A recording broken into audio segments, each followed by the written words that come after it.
Ako, ito ko mga kababayan, pag-usapan po natin ang ilan sa mga sinabi ng ating Pangulong Bongbong Marcos na ngayon ay nangyayari na at napapakinabangan na ng ating mga Pilipino. Una na nga rito, itong zero billing, mga kababayan, sa mga hospital na ang DOH. Kabilang na nga rito mga kababayan ang 87 na ospital po ang makaka-avail ng zero billing, mga kababayan. So ito na nga mga kababayan ang patunay na talagang kaka-announce lang ng Pangulo at ngayon pinapatupad na sa mga ospital. Ito, pakinggan nyo. Umiral na raw sa mahigit 80 DOH hospital sa buong bansa ang zero balance billing na ibinida ng Pangulo sa kanyang SONA. Umiiral na. So, ibig sabihin, yung mga kababayan natin na na-confine at mayroong mga bill na sakop po ng sinasabi na 87 na ospital ay libre na po. Wala na silang babayaran. Zero billing na po ito. Ayan. So, pwede naman pala. Bakit kay BBM lang nangyari to? Diba? Ano ang ginawa ng past administrasyon? Diba? Pwede naman pala ito gawin. So, ibig sabihin yan, mga kababayan, ang presidente lang natin ngayon ang talagang nagpakatotoo. Totoo sa kanyang mga sinasabi na gusto niyang matulungan ang sambayan ng Pilipino, mapabuti ang kalusugan ng mga Pilipino. Only PBBM lang ho ang may ganon na pag-uugali na naging presidente na ngayon mararamdaman ng mga Pilipino ang serbisyo ng gobyerno. Ang zero billing na ito, mga kababayan, ay malaking bagay lalo-lalo na sa ating mga Pilipino. Kasi siyempre naman, may sakit na nga tayo, tapos pabayad pa tayo ng mga bill. Diba? Babayad pa tayo. So, good job sa ating Pangulo. Dahil nakita niya kung ano ang pangangailangan ng tao at yan naman talaga ang hinaing ng taong bayan. Diba? Ito, tuloy natin. 221,342.64 centavos ang hospital bill ng anak ni Zenaida Furio na na-confine ng 19 days sa basic ward ng East Avenue Medical Center. Diba? Ilan? 200 plus, 200,000 yung bill. Ngayon wala na, zero bill na. Wala na silang babayaran. Tapos sumailalim sa procedure at biopsy. Palabas na sila kanina ng ospital at laking gulat niya nang makitang wala silang babayaran ni Cinco. Diba? So, ibig sabihin, ginawa kaagad ng ahensya ng DOH kung ano man po ang in-announce ng Pangulo at inutos ng Pangulo na gawin. Zero billing, mga kababayan. Ginawa kaagad ng DOH. Zero billing. Yun, narinig nyo naman. Isa nating kababayan ang nagpatunay na wala na siyang babayaran sa ospital. Hindi fake news yan. Baka mamaya sasabihin nyo, fake news na naman. Alam nyo mga kababayan, nagulat niya ako dun may mga kababayan tayo na umiiyak sa programa na ito ng gobyerno. Sa programa na ito ng Pangulo. Hindi ko lubos maisip, bakit sila iiyak at magagalit? Bakit? Hindi ba sila makikinabang nito? Bakit? Asero ba katawan nila? Hindi ba tinatablan ng sakit? Good job. Kung ang mga DDSO hindi tinatablan ng sakit, good job. No? Napakagaling ng katawan ninyo at malusog kayo. Pero, tatandaan nyo, pag kayo nakasakit at kayo ma-hospital, ay wag naman sana. Sigurado yan. Magagamit at magagamit nyo yan. Tama, hindi? Diba? Alam nyo mga kababayan, pag wala ginagawa ang gobyerno, magagalit kayo. Pag may ginagawa ang gobyerno, babatik ko sa inyo. Saan lulugar ang gobyerno sa inyo? Huwag kasi kayong maniniwala doon sa puro ngawa ng ngawa. Puro paninira ang ginagawa. May maganda ba siyang sinabi na ikakabuti kung anong gagawin sa bansa? Di ba laging mukhang bibig niya ang Pangulo, sirain ng Pangulo, sirain ng gobyerno, pabagsakin ng gobyerno. Sa tingin nyo, pag bumagsak ang gobyerno, hindi ba tayo kasama? Kasama tayo dun, mga kababayan. Di ba? Pero hindi hinahayaan ng Pangulo. Ang tagal na ho nilang binabalak na pabagsakin ng gobyerno, pero mas lalong tumatatag ang gobyerno ngayon. Siyempre, kakampi ho ng ating Pangulo ang nasa taas. Ginagabayan mismo ng nasa taas ng Panginoon ang ating Pangulong Bongbong Marcos.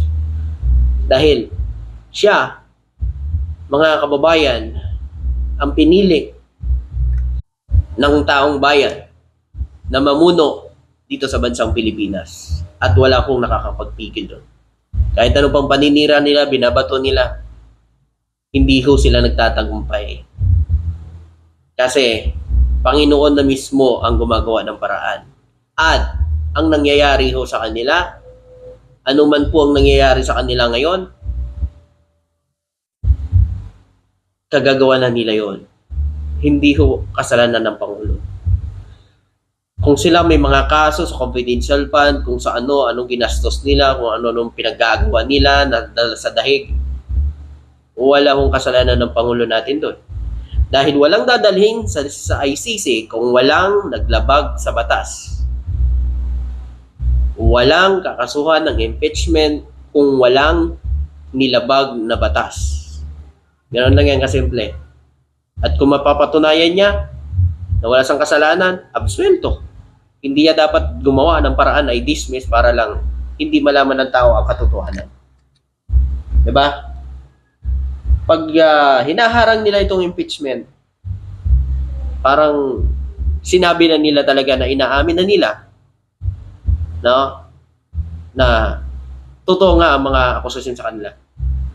Sana naharapin nila ito kung talagang wala silang kasalanan para maliwanagan ang taong bayan na nag-aantay, para maliwanagan patungkol dito sa mga nagastos na pera ng taong bayan. Okay, tuloy natin ito. Ay na po. Ayan na. May babayaran po ba kayo? Wala na po. Ito ay PhilHealth program na itinataguyod o isinusulong na bawat PhilHealth member ay wala na silang babayaran provided they are admitted in the basic ward accommodation ng isang government hospital. Narinig nyo? PhilHealth. Yan yung sinabi ng Pangulo natin. Cover na lahat sa PhilHealth. So sa mga nagtatanong, ang naghahanap sa PhilHealth, alam nyo na, wala na kayong babayaran sa... Hindi ba tayo masaya? Siyempre ako. Masaya ako sa ating mga kababayan. Kasi, biruin nyo, 200,000 ang bill na babayaran. So walang mayaman, walang mahirap dyan. Lahat po yan makikinabang basta't may PhilHealth. Diba? Ito naman. Laptop para sa mga teachers natin. Dadagdag natin. Ito pa. Laptop para sa ating mga guro. Diba? Kaka-announce lang ng Pangulo natin. Eto na. Pakinggan nyo. Bakit tayo ng bago? Laptop na bigay ng DepEd. Ayan, may ebidensya. Diba? Baka sabihin nyo naman, AI yan. Tignan natin kung gaano maganda. Kasing ganda nyo po yan, ma'am. Diba? Ganda, quality, Acer, Diba? Galing. Charan! Oh my God! Hmm. Oh my God! Yan, Oh my God! ganyan ho ang gobyerno ngayon, hindi ho nagtitipid, no? Para mabigyan ng magandang mga kagamitan nitong ating mga guro. Diba? Para maturuan nila ang ating mga estudyante ng maayos. Ganyan ho ang Pangulo natin. Tuloy. Meron ka rin yan, te.